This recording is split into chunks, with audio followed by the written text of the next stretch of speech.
عقل کا استعمال اور اچھے الفاظ کا چناؤ آپ کو کس طرح مصیبتوں سے بچا سکتا ہے، آئیے سنتے ہیں۔ ایک دفعہ ایک بادشاہ محل کی چھت پر ٹہلنے چلا گیا۔ ٹہلتے ٹہلتے اس کی نظر محل کے نزدیک گھر کی چھت پر پڑی، جس پر ایک بہت خوبصورت عورت کپڑے سکھا رہی تھی۔ بادشاہ نے اپنی ایک باندی کو بلا کر پوچھا، کس کی بیوی ہے یہ؟ باندی نے کہا، بادشاہ سلامت، یہ آپ کے غلام فیروز کی بیوی ہے۔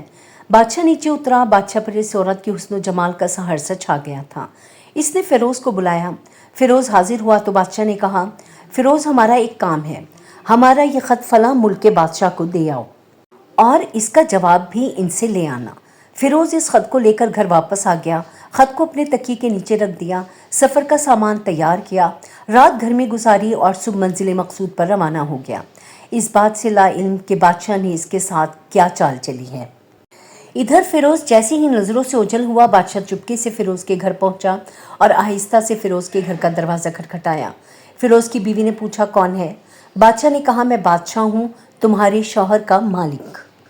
عورت نے دروازہ کھولا۔ بادشاہ اندر آ کر بیٹھ گیا۔ فیروز کی بیوی نے حیران ہو کر کہا، آج بادشاہ سلامت یہاں ہمارے غریب خانے میں؟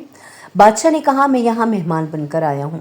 فیروز کی بیوی نے بادشاہ کا مطلب سمجھ کر کہا، میں اللہ کی پناہ چاہتی ہوں آپ کے اس طرح آنے سے، جس میں مجھے کوئی خیر نظر نہیں آ رہی۔ بادشاہ نے غصے میں کہا، اے لڑکی، کیا کہہ رہی ہو تم؟ شاید تم نے مجھے پہچانا نہیں، میں بادشاہ ہوں، تمہارے شوہر کا مالک۔ فیروز کی بیوی نے کہا، بادشاہ سلامت، میں جانتی ہوں کہ آپ ہی بادشاہ ہیں، لیکن کیا ہے نا، بزرگ کہہ گئے ہیں کہ شیر کو اگرچہ جتنی بھی تیز بھوک لگی ہو لیکن وہ مردار تو نہیں کھانا شروع کر دیتا۔ اور کہا، بادشاہ سلامت، تم اس کٹورے میں پانی پینے آ گئے ہو جس میں تمہارے کتے نے پانی پیا ہے۔ بادشاہ اس عورت کی باتوں سے بڑا شرمسار ہوا اور اس کو چھوڑ کر واپس چلا گیا، لیکن جاتے جاتے وہ اپنی ایک چپل وہاں پر بھول گیا۔ یہ سب تو بادشاہ کی طرف سے ہوا۔ اب فیروز کو آدھے راستے میں یاد آیا کہ جو خط بادشاہ نے اسے دیا تھا وہ تو گھر پر ہی چھوڑ آیا ہے۔ اس نے گھوڑے کو تیزی سے واپس موڑا اور اپنے گھر کی طرف لپکا۔ فیروز اپنے گھر پہنچا تو تکیے کے نیچے سے خط نکالتے وقت اس کی نظر پلنگ کے نیچے پڑی بادشاہ کی ایک نال یعنی چپل پر پڑی، جو دراصل بادشاہ جلدی میں بھول گیا تھا۔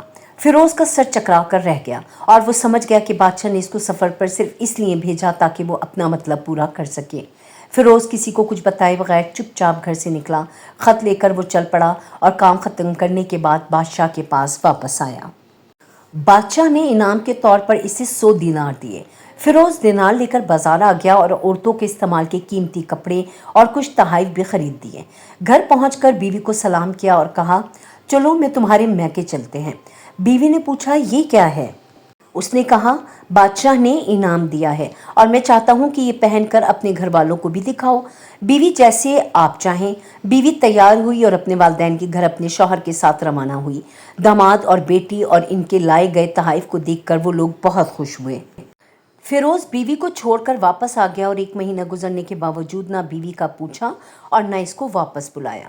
پھر کچھ دن بعد اس کے سالے اس سے ملنے آئے اور اس سے پوچھا، فیروز، آپ ہمیں ہماری بہن سے غصے اور ناراضگی کی وجہ بتائیں یا پھر ہم آپ کو قاضی کے سامنے پیش کریں گے۔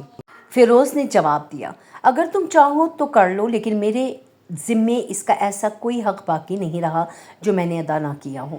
وہ لوگ اپنا کیس قاضی کے پاس لے گئے تو قاضی نے فیروز کو بلایا۔ قاضی اس وقت بادشاہ کے پاس بیٹھا ہوا تھا۔ لڑکی کے بھائیوں نے کہا، اللہ بادشاہ سلامت اور قاضی القضا کو قائم و دائم رکھے۔ قاضی صاحب، ہم نے ایک سرسبز باغ، درخت پھلوں سے بھرے ہوئے اور ساتھ میں میٹھے پانی کا کنواں اس شخص کے حوالے میں دیا تھا۔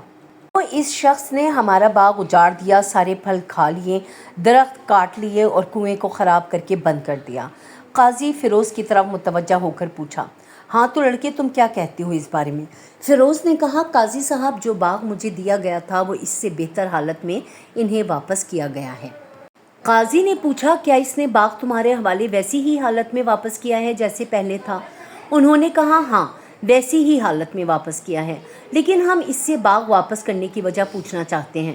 قاضی، ہاں فیروز، تم کیا کہنا چاہتے ہو اس بارے میں؟ فیروز نے کہا، قاضی صاحب، میں باغ کسی بغض یا نفرت کی وجہ سے نہیں چھوڑا، بلکہ اس لیے چھوڑا کہ ایک دن میں باغ میں آیا تو اس میں نے شیر کے پنجوں کے نشان دیکھے، تو مجھے خوف ہوا کہ شیر مجھے کھا کر جائے گا، اس لیے شیر کے اکرام کی وجہ سے میں نے باغ میں جانا بند کر دیا۔